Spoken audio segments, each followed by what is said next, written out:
பாக்யலட்சுமி சீரியல்ல இன்னைக்கு எழிலும் அமிதாவும் வீட்டுக்கு வராங்க. அமிதா அவங்க அம்மாவை பார்த்து கதறி அழறாங்க. பாக்கிய கிட்ட எழில் கணேஷை பார்த்தேன், உயிரோடு பார்த்தேன்னு சொல்றாரு. அந்த சமயத்துல கணேஷும் வராரு. கணேஷ் அமிர்தா கிட்ட போறாரு.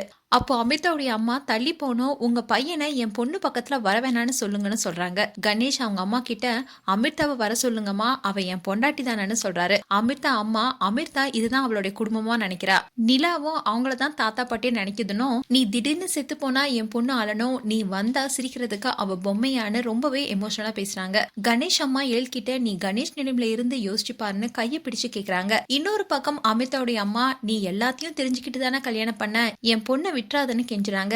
இத பார்த்து அமிர்தா அழறாங்க. உடனே எழில் ஓடி போய் அழாதுன்னு கண்ணை துடிச்சு விடுறாரு. உடனே கணேஷ் கையை ஏறான்னு சொல்ல, செலியன் அவன் ஒய்ஃப தொடுறா, நீ யாருடான்னு கேட்க, அவன் என் பொண்டாட்டின்னு கணேஷ் சொல்றாரு. அண்ட் கணேஷ் அம்மாவும் அப்பாவும் கணேஷ் சொல்றது சரிதானு சொல்றாங்க.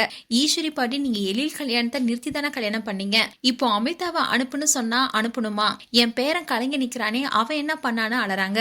எழில் வந்து சமாதானப்படுத்துறாரு. அமிர்தா பாட்டி காலில் விழுந்து என்னை மன்னிச்சிடுங்க பாட்டி, இப்படி நடக்கணும்னு எனக்கு தெரியாதுன்னு அழறாங்க.